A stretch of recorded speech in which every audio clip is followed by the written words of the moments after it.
देखिए, यदि आपने तय कर लिया है कि इसी वर्ष यूपी टेट क्वालिफाई करने का, तो हमने भी तय कर लिया है कि इसी वर्ष आपको क्वालिफाई करवाएंगे यूपी टेट। हमारे द्वारा जितने भी कंटेंट शेयर की जाती हैं वे सारे कंटेंट को आप देखते चलिए, निश्चित तौर पर आपका सिलेक्शन हो जाएगा। इससे बाहर से कुछ भी नहीं आएगा। जिस तरह से लगातार हम अभ्यास प्रश्नों को कर रहे हैं, बिल्कुल इसी तरह से जब तक कि हमारा एग्जाम नहीं हो जाता है तब तक हम लगातार इन सभी अभ्यास प्रश्नों को करते रहेंगे। एक और बात मैं कहना चाहूँगा, जो लोग नए हैं वे क्या करें, चैनल को तुरंत सब्सक्राइब कर लें, और जो लोग पुराने हैं वे क्या करें, दूसरों को भी शेयर कर दें। चलिए बात करते हैं आज के पहले प्रश्न के बारे में। आज का हमारा पहला प्रश्न क्या है, जब मानव शरीर के एक भाग को दिए गए प्रशिक्षण का अंतरण दूसरे भाग में हो जाता है तो इसे क्या कहा जाता है। पहला ऑप्शन कहता है क्षैतिज अंतरण, दूसरा ऑप्शन कहता है ऊर्ध्वाधर अंतरण, और तीसरा ऑप्शन कहता है द्विपार्श्विक अंतरण, और चौथा ऑप्शन कहता है उपरोक्त में से कोई नहीं। बहुत ही प्यारा प्रश्न है, जल्दी से जवाब दीजिए दोस्तों कि जब मानव शरीर के एक भाग को दिए गए प्रशिक्षण का अंतरण दूसरे भाग में हो जाता है तो इसे क्या कहते हैं। दोस्तों जैसा कि बात करते हैं इसके आंसर के बारे में, तो इसका आंसर क्या हो जाएगा, तीसरा सही हो जाएगा। यानी कि ऑप्शन नंबर कौन सा, तीसरा सही हो जाता है, द्विपार्श्विक अंतरण कहा जाता है। आइए समझ लेते हैं द्विपार्श्विक अंतरण के बारे में। देखिए यहाँ पर कहा गया है द्विपार्श्विक अंतरण या व्रास शिक्षा मानव शरीर के दो समान पार्श्वीय भाग यानी कि लैटरल एस्पेक्ट बायां तथा दायां के बारे में बात करते हैं। जब शरीर के बाएं अंग से सीखे गए कौशल का अंतरण स्वतः ही दाएं अंग से सीखने पर या दाएं अंग में लिखे गए कौशल का अंतरण स्वतः बाएं पर हो जाता है तो उसे क्या कहा जाता है, द्विपार्श्विक अंतरण कहा जाता है। कहने का मतलब ये है कि अगर हमने बाएं अंग से सीख गए हैं लिखना और वही स्वतः ही दूसरे अंग से भी यानी दाएं वाले हाथ से भी हम लिखना प्रारंभ कर देते हैं तो इसी को क्या कहा जाता है कि द्विपार्श्विक अंतरण कहा जाता है, क्योंकि ये चीज़ें स्वतः ही आ गई हैं। चलिए अब आइए बात करते हैं, बिना किसी और बात की चर्चा करते हुए सीधा आते हैं अब दूसरे प्रश्न पर। अब आइए बात करते हैं आज के दूसरे प्रश्न पर। दूसरा प्रश्न हमारा है कि दिए हुए प्राप्तांकों के समूह में जो प्राप्तांक बहुधा सबसे अधिक बार आता है उसे हम क्या कहते हैं। दिए हुए प्राप्तांकों के समूह में जो प्राप्तांक सबसे ज़्यादा बार आता है उसे हम क्या कहते हैं, मध्यमान कहते हैं, या बहुलक कहते हैं, या मध्यांक कहते हैं, या मानक विरल कहते हैं। बड़ा ही प्यारा प्रश्न है, जल्दी से जवाब दीजिए कि दिए हुए प्राप्तांकों के समूह में जो प्राप्तांक सबसे ज़्यादा बार आता है उसे हम क्या कहते हैं। तो इसका आंसर हो जाएगा बहुलक हो जाएगा, इस बात को ध्यान रखिएगा।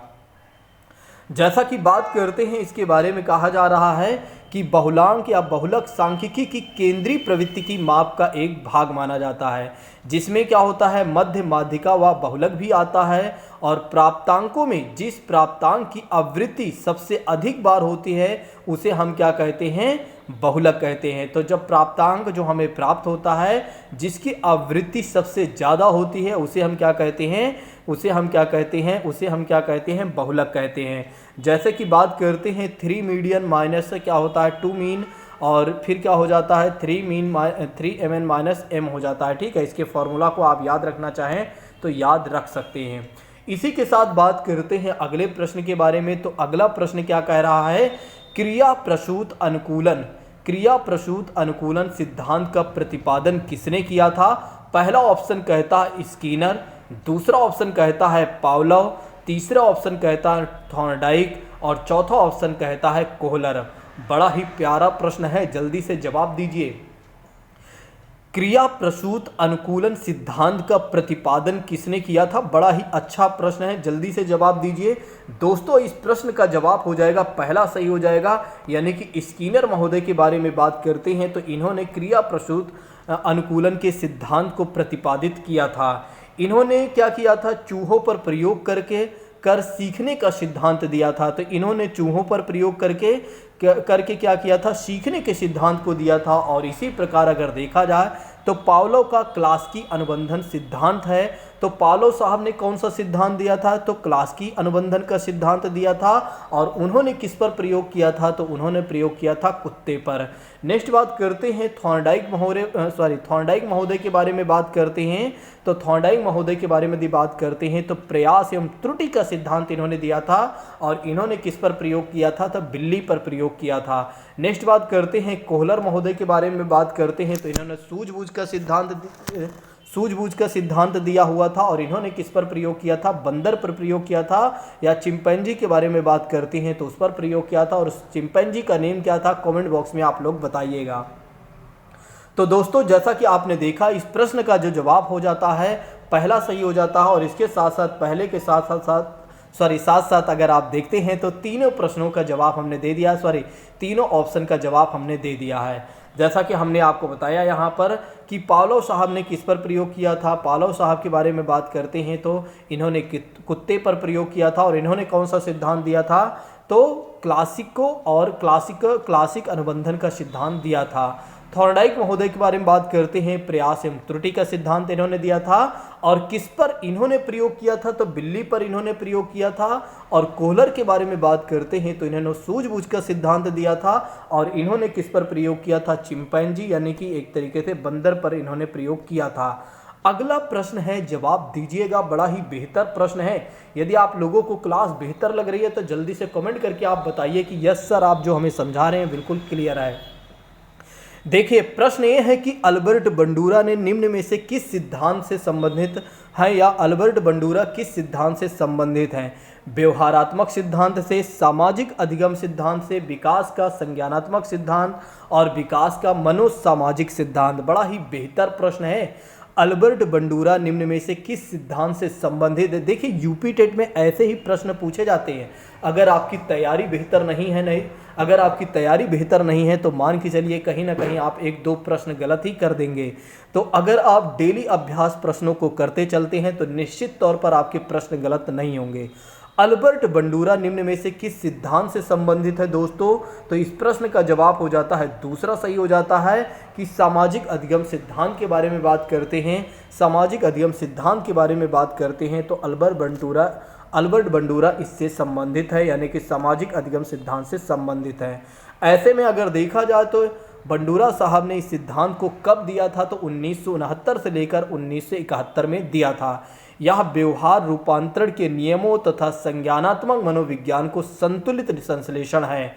तो जैसे देखा जाए तो यह व्यवहार रूपांतरण के नियमों तथा संज्ञानात्मक मनोविज्ञान का संतुलित संश्लेषण माना जाता है, इस बात को ध्यान रखिएगा। इसी के साथ बात करते हैं अगले प्रश्न के बारे में। प्रश्न का जवाब दीजिएगा। मानसिक आयु का प्रत्यय दिया था स्टर्न ने, विनय साइमन ने, टर्मन साहब ने और सिरिल बर्ट ने। तो प्रश्न क्या है कि मानसिक आयु का प्रत्यय दिया था दोस्तों, तो स्टर्न ने और विनय साइमन ने और टर्मन ने और सिरिल बर्ट ने। बड़ा ही बेहतर प्रश्न है, जल्दी से जवाब दीजिए दोस्तों। देखिए इस प्रश्न का जो जवाब हो जाएगा दूसरा सही हो जाएगा, यानी कि विनय साइमन के बारे में बात करते हैं तो इन्होंने मानसिक आयु का प्रत्यय दिया था। जैसा कि बात करते हैं मानसिक आयु एक दूसरे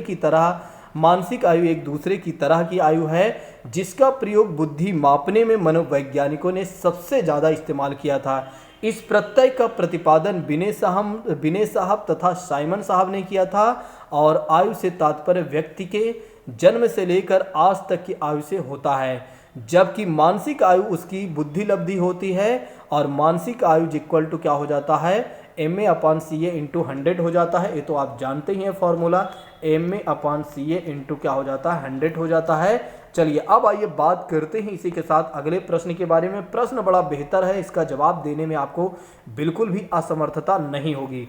बहुत ही बेहतर तरीके से हमने पढ़ाया हुआ है। जिन लोगों ने हमारे यहाँ सीटेट की तैयारी किया हुआ है, अगर वे अच्छे तरीके से हमारी नोट्स को रिवीजन कर लेते हैं तो उनके प्रश्न गलत नहीं होंगे।